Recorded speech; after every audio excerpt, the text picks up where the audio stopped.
ने कहा कि भाई आप विधायक लड़ेंगी। मैंने कहा मैं लड़ तो लेती और जीत भी जाऊंगी, मगर मुझे पता पहले ये विधानसभा नहीं जाते, और अगर मैं विधायक बन गई तो फिर ये कभी नहीं जाएंगे, क्योंकि इनको पता है कि एक भूखी शेरनी, ये तो सारे मेरे शिकार है ना, शिकार। भूखी शेरनी हूं मैं, क्योंकि ये सब से मैं नाराज हूं, चाहे भाजपा हो चाहे कांग्रेस हो।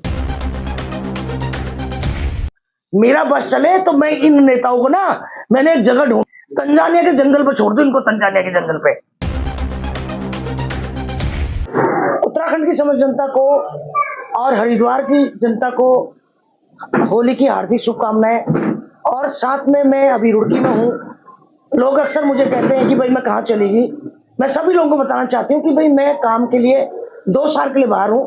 अब मैं अगले हफ्ते से इसी जगह ईशान में अक्सर 3 दिन 4 दिन मिलूंगी, और कहना चाहती हूँ कि उत्तराखंड के हालात इतने खराब हैं। देखिए, काम करने के लिए हमें पलायन करना पड़ता है, रिवर्स पलायन करना पड़ता है, फिर उसके बाद फिर दोबारा से पलायन होना पड़ता है। तो आज जिस तरीके का माहौल इस उत्तराखंड में है, आप देख रहे हैं तमाम सड़कों पर आंदोलन, रोज सीएम आवास कूच करते हैं लोग, रोज विधानसभा कूच करते हैं लोग, और ये विधानसभा भी नहीं जाते हैं। आपने ग्रीष्मकालीन राजधानी बनाई, अस्थायी राजधानी बनाई गैरसैंण, वहां भी नहीं जाते। क्यों भाई, क्यों? जरा वहां कर जाके देखे वहां लोग किस तरह से रह रहे हैं। आप गैरसैंण नहीं जाएंगे, और विधानसभा को भी अच्छी तरह आप विधानसभा नहीं चला पाते। कई लोगों ने मुझे कहा कि भाई आप विधायक लड़ेंगी। मैंने कहा मैं लड़ तो लेती और जीत भी जाऊंगी, मगर मुझे पता पहले ये विधानसभा नहीं जाते, और अगर मैं विधायक बन गई तो फिर ये कभी नहीं जाएंगे, क्योंकि इनको पता है कि एक भूखी शेरनी, ये तो सारे मेरे शिकार है ना, शिकार। भूखी शेरनी हूं मैं, क्योंकि ये सब से मैं नाराज हूं, चाहे भाजपा हो चाहे कांग्रेस हो। और आज एक छोटी सी बात, जहां विपक्ष में भाजपा है, अगर कोई भी मुख्यमंत्री एक छोटी सी गलती करता है, या राहुल गांधी छोटी सी गलती करते हैं, तो पूरा भाजपा का दल विरोध में खड़ा होता है और विपक्ष की भूमिका निभाते हैं। हमारे उत्तराखंड का विपक्ष कौन निभा रहा है? युवा बेरोजगार, उत्तराखंड के आंदोलनकारी। तो बड़ा दुर्भाग्य का विषय है। और आज मैं कहना चाहती हूँ कांग्रेस को भी, और समक्ष एक यूकेडी बेचारी विपक्ष की भूमिका निभाती है, या हमारे आंदोलनकारी।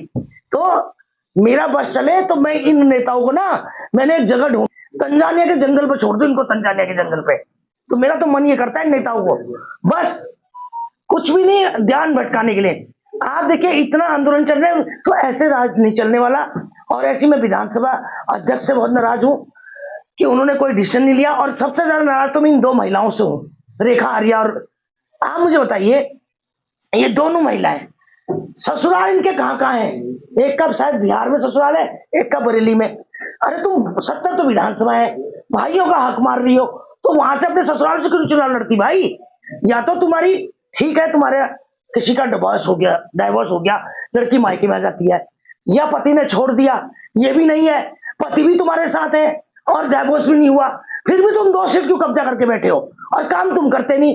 एक मंत्री बैठी है और एक विधानसभा अध्यक्ष।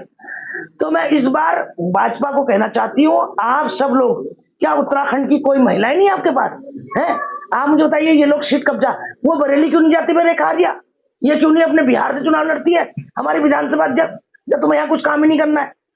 तो कहना चाहती हूँ कि भाई उत्तराखंड की महिलाओं को, जो आप देखिए मेयर का, आप देखिए, आप सभी पत्रकार बंधुओं को प्रदीप बत्रा ने किस तरह धक्का मारा। आप सोचिए, आपने तो पिछली बार मेरे पुतले जला दिए बिना बात के। अब बताइए, एक ही दिन जलाया, मैं तो करिए 1 हफ्ते तक जलाइए प्रदीप बत्रा का पुतला, और सारे पत्रकार। और आज कई, आप जितने पत्रकार बंधु हैं जो बड़े बड़े नेताओं को लेके घूम रहे थे रोज चैनलों में, एक ने आपके पक्ष में बयान नहीं दिया, और दुर्भाग्यपूर्ण है ये भी। तो मैं सब पत्रकार बंधुओं से कहना चाहती हूँ कि देखिए, मैंने सोचा कि वैसे तो मैं भाभीियों के साथ होली मनाती, मगर मेरा शॉर्ट टाइम में मैं अभी आई हूँ। मैंने फटाक से जो है देहरादून छोड़ के मैंने यहाँ पर पड़ाव किया, और ये कहना चाहती हूँ आप सभी लोगों से कि जिस तरह से मेयर पद के लिए प्रदीप बत्रा बैठे मेयरगिरी करने, ये कितना दुर्भाग्यपूर्ण है। अगर इतना शौक उनको था तो वो मेयर ही लड़ लेते। यहाँ तो सब कुछ बिकता है, यहाँ टिकट बिकती है, मंत्री पद बिकते हैं, मेयर पद बिकते हैं, विधानसभा बिकती है, जमीन बिकती है, खनन बिकता है, लड़कियां बिकती हैं। आप देखो ना, तमाम पूरा क्या कहते हैं, बरेली, एक हमारे कप्तान साहब हैं उधम सिंह नगर के, पूरी बरेली टीम कल या तो 3 दिन पहले उन्होंने पकड़ी है। और ये ऐसी मैं कप्तान से कहना चाहती हूँ, डोभाल भाई, इसको बोलना चाहती हूँ, भाई इसी तरह छापे मारो। यहाँ भी सहारनपुर मुजफ्फरनगर में अड्डे हैं पूरे, यहाँ लड़कियों के धंधे यहाँ हो रहे, नशावृत्ति यहाँ हो रही है, वैश्यावृत्ति यहाँ हो रही है, सब कुछ यूपी में सब खत्म हो गया, उत्तराखंड में सब चालू हो गया।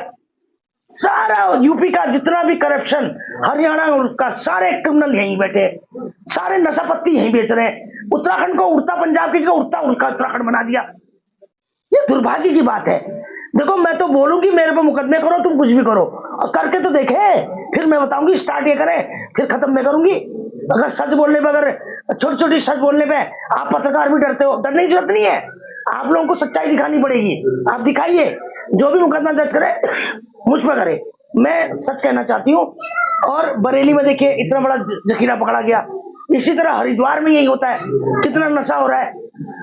तो बहुत दुर्भाग्यपूर्ण है ये, और कहने के लिए तो बहुत सब्जेक्ट है। अब मैं हर हफ्ते आऊंगी।